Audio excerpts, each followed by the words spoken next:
देखिए, आज जो हम इमरजेंसी में ये प्रेस कॉन्फ्रेंस का इनेकाद कर रहे हैं, रिसेंटली जो एक बच्ची का वीडियो वायरल हो गया, दुनिया में कोई ऐसी मिसाल नहीं मिलती जबकि एक बच्ची के वीडियो वायरल से 24 घंटे के अंदर अंदर एजुकेशन पॉलिसी चेंज की गई होगी। ये पहला इंस्टेंस है, रिकॉर्ड है कि एक वीडियो वायरल होने के बाद सरकार ने 12 घंटे में एजुकेशन पॉलिसी चेंज की। सरकार को शायद ये मालूम नहीं कि एजुकेशन पॉलिसी महज एक वीडियो वायरल होने से चेंज नहीं होती है। इसके पीछे पूरे लॉजिक होते हैं, पूरे रीज़न होते हैं। इन हालात में जबकि इस वक्त एक एजुकेशनल एमरजेंसी है, ये जो स्कूल फैसले लेते हैं ये इंटरनेशनल नेशनल ट्रेंड्स को देखते हुए एक्सपर्ट्स उसमें इन्वॉल्व होते हैं। उसमें सिर्फ इंडिया के एक्सपर्ट्स नहीं, इसमें कैम्ब्रिज, ऑक्सफोर्ड, हार्वर्ड और दुनिया के जो अच्छे बेस्ट प्रैक्टिस के माहिर जो होते हैं, एक्सपर्ट्स जो होते हैं, उनके मशवरों से पॉलिसीज़ तय होती हैं। फिर यहाँ जो बहुत सारी बॉडीज़ हैं जो इस पर काम करती हैं, चूँकि इस वक्त सारे के सारे स्कूल एक ही प्लेटफार्म है। यहाँ मैं आपकी वसासत से ये बात कहना चाहूँगा कि सरकार ने अपने बयान में कहा कि हमने स्टेक होल्डर्स को ऑन बोर्ड लिया।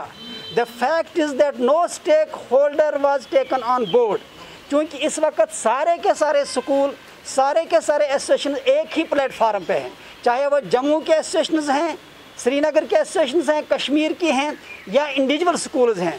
सबों ने जेके एजुकेशन चैम्बर के नाम से एक ही प्लेटफार्म बनाया है, जो प्लेटफार्म सारे प्राइवेट एजुकेशन सेक्टर को, स्कूली सेक्टर को रिप्रेजेंट करता है। लेकिन अफसोस कि सरकार ने हमें ऑन बोर्ड नहीं लिया। नीजर एक रिएक्शन के तहत इन्होंने जो फैसला लिया है, इसके क्या नतीजे होंगे उससे हम सरकार को बाखबर करना चाहते हैं कि अगर आपने इस पर ग्राउंड वर्क किया है, अगर आप समझते हैं कि अच्छा फैसला है, तो उसको पूरे इंडिया में लागू कीजिए।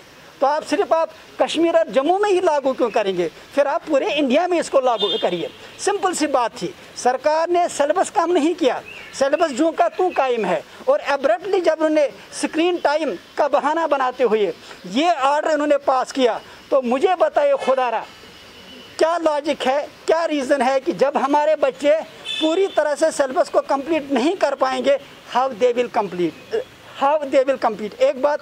दूसरी बात यह है कि स्क्रीन टाइम की जो बात कही गई, ये हम हवा में फैसला नहीं लेते हैं। ये एज जो होती है, इस एज में सिट एंड स्टडी बड़ा इंपॉर्टेंट मामला होता है। बच्चे का हैबिट डेवलप करना होता है कि वो पढ़ाई करे, सिट एंड स्टडी इसी वजह से होता है। कैच देम यंग जो फ्रेज़ है वो किस लिए है? वो इसी वजह से होता है कि ये एज स्पेसिफिक ग्रेड कंपैटिबिलिटी के हिसाब से टाइमिंग होती है। इसमें अगर सरकार को फैसला लेना चाहिए था तो इसमें एक्सपर्ट्स को ऑन बोर्ड लेके, स्टेक होल्डर्स को ऑन बोर्ड लेके फैसला होना चाहिए। अब हमने सरकार के इस फैसले, हम मानते हैं कि इस वक्त जो हालात हैं, ऑनलाइन तालीम के हक़ में हम कभी नहीं रहे हैं। हम तो बार बार कहते हैं कि हाइब्रिड मॉडल होना चाहिए। कम्युनिटी बेस्ड स्कूलिंग के साथ साथ पूरे रिसोर्स को पूल अप करके और उसके साथ एक यूनिफॉर्म सिस्टम बना के इस पूरे तालीमी निज़ाम को ट्रैक पर रखा जाए। इसी वजह से हमने बाकायदा तौर पे एक्सपर्ट्स का पैनल फ्रेम किया है, जिसमें नामी गिरामी एक्सपर्ट होंगे, चाइल्ड एक्सपर्ट होंगे, एजुकेशनल एक्सपर्ट होंगे, और उसके साथ पेरेंट्स और दीगर माहिरीन को उस बोर्ड में रखा जा रहा है। और उसके साथ हम बाकायदा फीडबैक ले रहे हैं। फीडबैक ऑनलाइन होगा और जो फीडबैक होगा हम उसी हिसाब से चलेंगे, क्योंकि मसला ये है, सरकार का एक ऑर्डर यहाँ के 25 लाख बच्चों के फ्यूचर को डायरेक्ट हम नहीं होने देंगे। ये कोई गाजर मूली या प्याज या ग्रॉसरी आइटम बेचने खरीदने की बात नहीं है। It concerns the future of 25 lakh children of the valley of the state. So सीधी सी बात है, जम्मू कश्मीर के 25 लाख बच्चों के करियर के साथ एक ऑर्डर से आप उनका फैसला नहीं कर सकते हैं। इसी वजह से we are taking a feedback. हमारी बाकायदा एक्सपर्ट कमेटी इस पर ओपिनियन देगी, व्यू लिया जाएगा, पब्लिक से भी ओपिनियन ली जाएगी। इसके बाद we will submit our observations to government. जनाब, आज हमारे बच्चों के मुस्तकबिल का सवाल है, फ्यूचर का।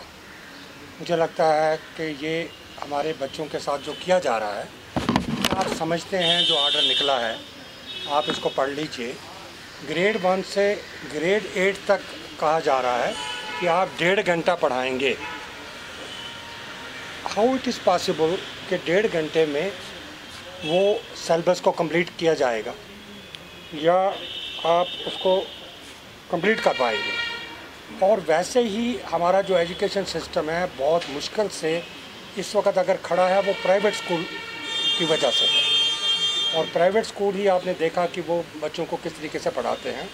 अगर हम नॉर्मल में जाएंगे तो एक बच्चा 6 घंटे स्कूल में गुजारता था, सुबह 9 बजे से 3 बजे तक। अगर हम 1 घंटा उसके लंच का और गेम वगैरह का निकालें तो 5 घंटे पढ़ाई करने के बाद 1.5 घंटा उसका गाड़ी में खर्च होता था। और उसके बाद भी पेरेंट उसको शाम को भेजते थे ट्यूशन पे। आप अगर एक इतनी हालात ख़राब हो के स्कूल एक ने कोशिश की और बच्चों को पढ़ाया जा रहा है, आप मुझे बताइए कि किसी पेरेंट्स को ऑन बोर्ड नहीं लिया गया। पेरेंट्स से कल से हमें फ़ोन कर रहे हैं, उनके मैसेज आ रहे हैं कि आप हमारे बच्चों के साथ मुस्तक़बिल के साथ खेलना चाह रहे हैं, आप इनको क्यों नहीं पढ़ाएंगे। आप बच्चा घर में है, उसके पास कोई एक्टिविटीज़ नहीं है, वो वैसे गेम नहीं कर पाता, आप क्या उसको पढ़ाने का पर भी बंदिश लगाएंगे। और जैसे वार साहब ने कहा कि अगर ये इतना अच्छा सिस्टम है तो ये फिर पूरी दुनिया में होना चाहिए था। और फिर अगर ये मोदी साहब को एड्रेस किया गया तो फिर मोदी साहब तो पूरे मुल्क के प्राइम मिनिस्टर हैं, फिर ये पूरे मुल्क में नाफिज हो जाना चाहिए था। इसलिए ये किसी सूरत में बर्दाश्त नहीं किया जाएगा कि हमारे बच्चे जो ऑलरेडी अगर देखा जाए तो इस वक्त नेशनल लेवल पे भी वो कुछ पीछे हैं। अब ये अलग बात है कि हमारे बच्चे काबिल हैं तो वो इसमें मुकाबला कर पाते हैं, लेकिन मुझे लगता है कि एक साजिश है कि अपने कश्मीर JNK के बच्चों को पीछे कर दिया जाए इस पैंडमिक में जो पढ़ाई हो रही है। मुझे लगता है गवर्नमेंट को ये जल्दबाजी में लिया गया फ़ैसला। हमारी रिक्वेस्ट है हमारे चैम्बर की तरफ से, हमारे पेरेंट्स की तरफ से। आप देखिएगा, हम आपको सारे स्कूलों के जो पेरेंट्स हैं उनका आपको पूरा डाटा भेजेंगे कि वो हमें क्या बता रहे हैं। और मुझे लगता है कि ये उनको वापस लेना चाहिए जल्दबाजी में लिया हुआ फ़ैसला, क्योंकि ये चीज़ कभी हम होने नहीं देंगे कि हमारे बच्चों का जो एजुकेशन है, देखिए फ्यूचर किस पे होता है, एक बच्चे पे। और बच्चा जहाँ पर अगर पढ़ेगा नहीं तो वो क्या फ्यूचर देगा कौम को और अपने माँ बाप का भी उस पर उम्मीदें होती हैं। तो आप उनको पीछे कर रहे हैं। आज बाहर की यूनिवर्सिटियाँ हैं, इंडिया की पूरी यूनिवर्सिटियाँ, वो 5-6 घंटे की क्लासेस ले रही हैं। यहाँ भी हमने उतनी लंबी क्लास नहीं रखी है। मुझे लगता है कि ये फैसला गवर्नमेंट को फौरी तौर पे वापस लें। बहुत सारे इंस्टीट्यूशंस में टैब का कल्चर है, वहाँ पे किताबें नहीं पढ़ी जाती हैं, वहाँ पे टैब पे पढ़ाया जाता है, कंप्यूटर्स पे पढ़ाया जाता है। स्कूलों में वैसे भी प्रोजेक्टर्स होते हैं, स्मार्ट बोर्ड्स होते हैं। लिहाजा इसी वजह से हम ये मानते हैं कि इन हालात में एजुकेशन एमरजेंसी जो है, कोई भी फैसला लेने से पहले एक्सपर्ट्स की राय ली जाए। क्योंकि इसमें एक्सपर्ट्स की राय नहीं ली गई है, हम बाकायदा तौर पे इन्हें सिस्टमेटिक वे और पूरे लॉजिक के साथ एक्सपर्ट्स की राय लेके सामने रखेंगे। Then let the government decide. अगर हमारी बात ठीक नहीं है हमें कन्विंस करें, अगर सरकार की बात ठीक है हमें कोई एतराज़ नहीं होगा। देखिए मैं आपको बताऊं, अगर आप देखेंगे ऑनलाइन क्लासेस का ये आधे घंटे की हो 1 घंटे को फीस और दूसरे से कोई ताल्लुक है ही नहीं। अगर हमें आधा घंटा पढ़ाना है तो स्कूलों को तो अगर हम देखेंगे लॉजिस्टिक्स के हिसाब से खुशी होना चाहिए, लेकिन सवाल ये बच्चों के फ्यूचर का मामला है। इसको इस तनाज़र में देखिए, 90 से लेकर आज तक प्राइवेट सेक्टर के ने मुश्किलात के बावजूद तालीम की शमा को रोशन रखा। क्योंकि देखिए हम पहले पेरेंट हैं ना, उसके बाद स्कूल वाले हैं, पहले हम भी पेरेंट हैं, हम भी टीचर हैं। तो सीधी सी बात है ये कहना कि WHO की गाइडलाइन जो उसका अगर आप अच्छी तरह देखेंगे, इसके लिए देखिए पॉलिसी क्या होनी चाहिए। सरकार को गाइडलाइन इशू करनी चाहिए कि आप जो पढ़ाते हैं इसमें आप बच्चों को ब्लॉक बिल्डिंग सिखाइए, पेंटिंग कराइए। वजह से हमने कहा जो बच्चों को स्टैंड स्टडी, जो बच्चों को habit of reading serious things, जो उनकी तालीम के लिहाज से इम्पॉर्टेंट है, इसी वजह से हमने आधे घंटे के बजाय कहा कि इसका टाइम जो है ये फिक्स करें। मैं आपको बताऊं, पहली बात यह है कि मैंने पहले ही कहा कि फ़ीस का इससे कोई ताल्लुक है नहीं। हम आधे घंटे पढ़ाएं, 1 घंटे पढ़ाएं, ये सरकार की गाइडलाइन आ गई, इसका फ़ीस से कोई ताल्लुक नहीं। एक बात। दूसरी बात ये कि ये आप जो कह रहे हैं कि हमने आज तक ऑनलाइन एजुकेशन के जो साइड इफ़ेक्ट्स हैं, क्या है कि हम ऑलरेडी जो नेशनल बॉडीज़ हैं, जो थिंक टैंक्स हैं, जो चाइल्ड साइकोलॉजी पे, चाइल्ड एजुकेशन पे काम करती हैं, रिसर्च बॉडीज़, हम ऑलरेडी बाय डिफ़ॉल्ट उनके मेंबर्स हैं। तो लगातार उनकी रिसर्च, उनकी पॉलिसीज़, उनकी बेस्ट प्रैक्टिस हमारे पास आती रहती हैं। स्कूल अपने लेवल पे करते रहते। और इसके अलावा हमारी जो ये एजुकेशन चैम्बर है, इसकी बाकायदा एक R&D सेल है, बाकायदा रिसर्च एंड डेवलपमेंट सेल, उसका काम ही यही है। देखिए अब हम हर चीज़ तो पब्लिक डोमेन में रखेंगे नहीं, अदरवाइज अगर आप देखेंगे पिछले कई महीनों के दौरान हमने तकरीबन कुछ नहीं तो इस पर 9 से 10 वेबिनार किए होंगे। और इसके अलावा आप जो है कल नहीं, कल फ्राइडे सैटरडे को इसी पे कुछ इंटरनेशनल एक्सपर्ट्स आ रहे हैं, उनसे फिर मीटिंग हो रही है। ये हम का इसी वजह से सरकार को इस फैसले से लेने से पहले अगर हमें ऑन बोर्ड लेते, हम अपनी बाकायदा सजेशन देते थे। तो स्कूलों ने बहुत सोच समझ के जब ऑनलाइन क्लासेस शुरू की, तो हमारा एक मकसद तो ये था कि बच्चों को तालीम के साथ टच में रखा जाए। दूसरा हमारा ये भी था कि बच्चे जो दूसरी चीज़ों में ना चले जाएं।